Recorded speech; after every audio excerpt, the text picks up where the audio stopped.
జై శ్రీమన్నారాయణ. పట్టాభిషేకం చేసుకో, వెంటనే నాన్నగారి మాట నిలబెట్టు భరత. భరత, నువ్వు ఇందాకన్నావే, అన్నా నాన్నగారిని రుణ విముక్తుణ్ణి చెయ్యి, తాను చేసినటువంటి పాపములో నుంచి విముక్తుణ్ణి చేయమని నువ్వు అన్నావు కదా.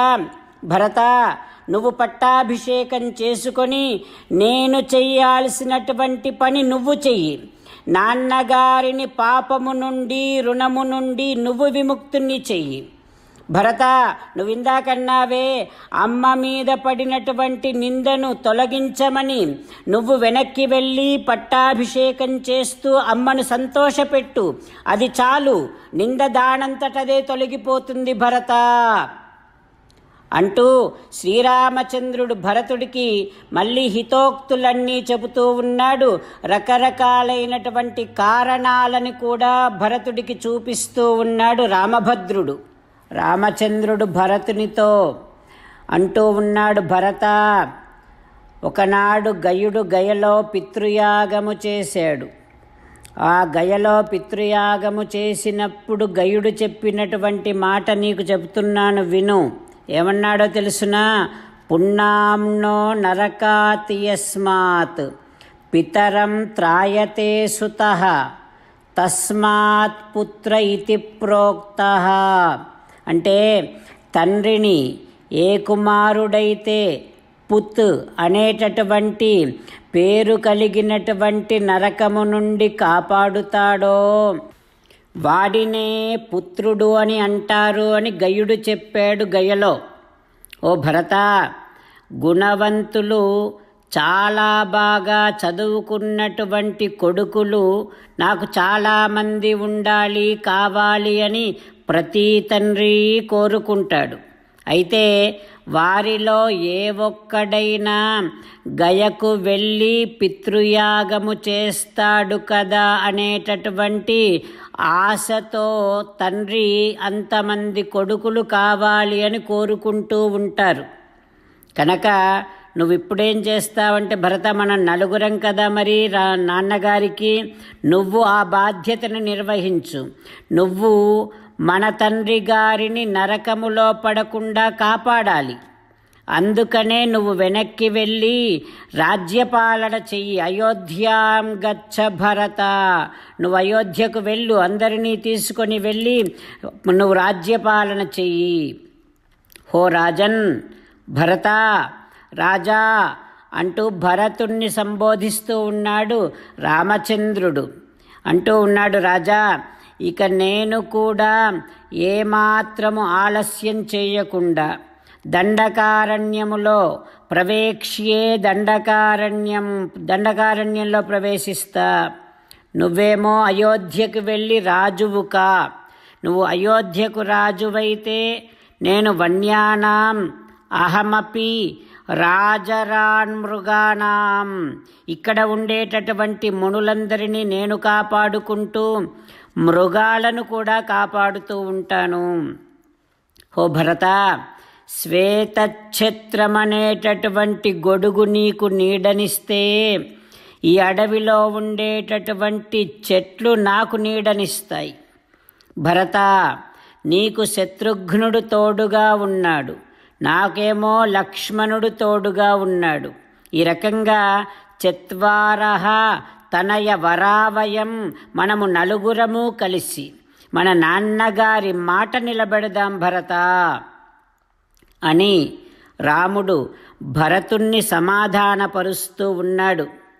అయితే అక్కడ జరుగుతూ ఉండేటటువంటి ఆ సన్నివేశాన్ని భరతుడు బాగా విలపిస్తూ రామచంద్రుణ్ణి అర్థిస్తూ ఉండేటటువంటి సన్నివేశాన్ని బాగా గమనిస్తున్నటువంటి ఒక బ్రాహ్మణ శ్రేష్ఠుడైనటువంటి జాబాలి అని అతనున్నాడు అక్కడ. ఆయన ఇప్పుడు మాట్లాడటం మొదలు పెడుతున్నాడు. సీతారామచంద్రులను మనసారా ధ్యానము చేస్తూ పరమదయాలువు పరమశివుడు చెప్పిన పరమపావన రామనామాన్ని చెబుతూ మనము రామనామ గానము చేస్తూ ఉంటే అదిగో సీతారామచంద్రులు, పార్వతీ పరమేశ్వరులు, ఆంజనేయస్వామి సకల దేవతలు, పితృదేవతలు, మహర్షులు, ఆచార్యులు, భాగవతోత్తములు అందరూ మనని చూసి ఆనందముతో అనుగ్రహిస్తున్నటువంటి దృశ్యాన్ని భావన చేస్తూ నోరారా రామనామగానము చేద్దాం. రామ రామ దశరథ రామ, రామ రామ దశరథ రామ, హే హే రాజా రామ, హే హే రాజా రామ, హే హే సీతారామ,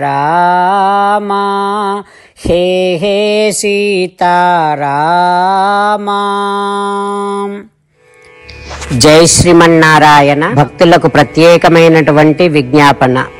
మీకు అన్ని విషయాలలో వెంటనే మంచి ఫలితాలు రావాలి అనంటే ప్రతిరోజు 1 నిమిషం వెచ్చించి నారాయణాస్త్రాన్ని చదవండి. ఇక మీకు తిరిగే ఉండదు. నారాయణాస్త్రాన్ని పొందడానికి మీరేం చేయాలంటే నారాయణాస్త్రం అనే వెబ్సైట్కి వెళ్ళి మీ పేరు, మీ ఈమెయిల్ ఇస్తే మీ ఈమెయిల్కి నారాయణాస్త్రం PDF వస్తుంది. అందులో ఒక రామాయణ శ్లోకం, ఒక గీతా శ్లోకం, ఒక విష్ణునామం ఉంటాయి. ఆ మూడింటిని కలిపి నారాయణాస్త్రం అంటాం. ప్రతి ఒక్కరికి వేరువేరు శ్లోకాలను ఇస్తున్నాం. ఆ రకంగా ఎవరి శ్లోకాన్ని వారు ప్రతిరోజు తప్పనిసరిగా చదవటం వలన ప్రతిరోజు ప్రతి 24,000 భక్తులతో ఒకసారి సంపూర్ణ రామాయణ పారాయణ, 33 సార్లు శ్రీమద్ భగవద్గీత పారాయణ, 24 సార్లు శ్రీ విష్ణు సహస్రనామ స్తోత్ర పారాయణ జరుగుతుంది. ప్రతి ఒక్కరికి అంతటి విశేష ఫలితము ప్రతిరోజు లభిస్తుంది. అందుకని మీరు, మీ కుటుంబ సభ్యులు అందరూ ఒక్కొక్కరు ఒక్కొక్క నారాయణాస్త్రాన్ని వెంటనే పొందండి. జై శ్రీమన్నారాయణ. శ్రీమద్ భగవద్గీత సారాంశముగా 18వ అధ్యాయములో 65 నుంచి 69 శ్లోకముల ద్వారా శ్రీకృష్ణ భగవానుడు మనందరినీ ఒక 8 పనులు చేయమని చెబుతూ పరమాత్మ ఈ రకంగా అంటూ ఉన్నాడు. ఎవరెవరైతే నేను చెప్పిన ఈ 8 పనులు చేస్తారో వారందరూ నాకు చాలా ఇష్టమైన వారవుతారు. అప్పుడు వారిని నేను సకల పాపముల నుండి, సకల దుఃఖముల నుండి విముక్తులను చేసి నా అంతటి వారిగా చేసుకుంటా, తరగని ఆనందాన్ని అనుభవింపచేస్తా. నిజమే చెబుతున్నా, ప్రమాణము చేసి చెబుతున్నా అంటూ సాక్షాత్తుగా దేవదేవుడైన శ్రీమన్నారాయణుడైన శ్రీకృష్ణ భగవానుడే మనను ఈ 8 పనులు చేయమని చెబుతూ ఉన్నాడు కనుక, హో శ్రీమన్నారాయణ, కరిష్యే వచనం తవ, తప్పకుండా చేస్తా, నువ్వు చెప్పినట్టే చేస్తా అంటూ మనం ప్రతిరోజు దేవదేవుడైన శ్రీమన్నారాయణుడికి ఈ రకంగా మాట ఇద్దాం. హో శ్రీమన్నారాయణ, నువ్వు చెప్పినట్టే నేను నిన్నే సంతతము ధ్యానము చేస్తూ ఉంటా.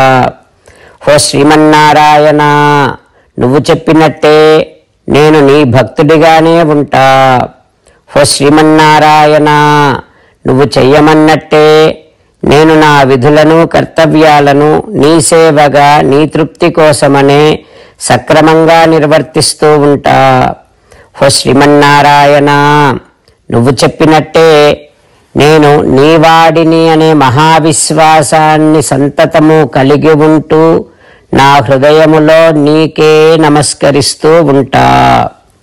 హో శ్రీమన్నారాయణ, మామేకం శరణం వ్రజ, నన్నొక్కడిని మాత్రమే శరణు వేడుకో అని నువ్వే అన్నావు కనుక నేను నిన్ను ఒక్కడిని మాత్రమే శరణు వేడుకుంటా. హో శ్రీమన్నారాయణ, మా శుచః, ఇక దుఃఖించకు అని నువ్వే నాకు భరోసా ఇస్తూ ఉన్నావు కనుక నేను ఇక దుఃఖించను. హో శ్రీమన్నారాయణ, నువ్వు చెప్పినట్టే నువ్వు నా కోసమని చెప్పిన శ్రీమద్ భగవద్గీతను ఎప్పుడో ఒక్కసారి కాకుండా ప్రతిరోజు కనీసము 1 శ్లోకాన్నైనా అనుసంధానము చేస్తూ గీతోపదేశాన్ని జ్ఞాపకం చేసుకుంటూ ఉంటా.